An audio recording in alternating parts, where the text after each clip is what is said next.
In the past few years, Trump has continued to spend money through donations to political parties and his supporters and his personal assets. The total is increasing.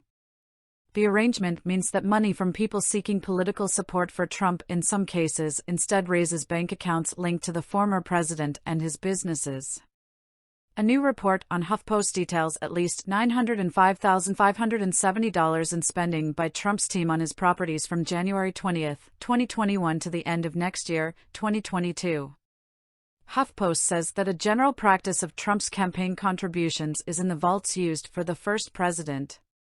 Property returned to the 2016 campaign when he used an office in one of his own buildings for White House contributions, charging his campaign fees, meaning he was making money in the right way.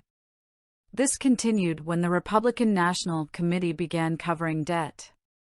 About half of the charges collected by HuffPost are reported to be for Trump Tower in Manhattan, while there are even more bills being paid for suspicious spaces after Trump left office. What is clear is that the organization representing the Trump campaign itself gave $412,958 for the so-called lease. The practice stopped immediately after HuffPost published an article about it, the site said.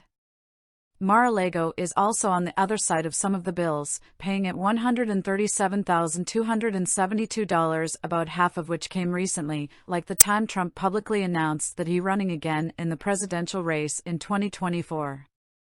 Save America PAC, which is another Trump organization involved in his fundraising since leaving office, is among the targets of an investigation by the Department of Justice led by Special Counsel Jack Smith, who, according to recent reports, gave a certificate to the suppliers who made it.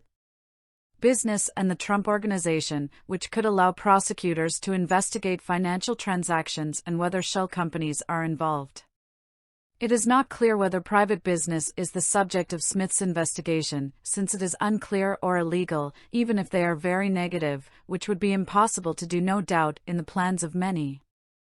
There could be problems for Trump or others because of the fraud related to raising funds, some of which were based on false allegations about the 2020 election and false statements called the Election Defense Fund, which doesn't really exist. Much of what Trump has achieved has not come close to efforts to restore the 2020 results, for example, in the courts. Per HuffPost, there is talk of political concern, at least for Republicans, related to the speed of Trump's investment, given the money he collects from Republican donors for his own purposes, including millions for lawyers. Some of them may need lawyers now themselves. There are also other funds still in the Trump-linked super PAC that HuffPost calls Make America Great Again Incorporated than the company has used for candidates in the 2022 election. But there are still other concerns, such as the millions given to the Trump family's business that apparently came from Saudi money run by terrorist Mohammed bin Salman for hosting events as part of LIV Golf.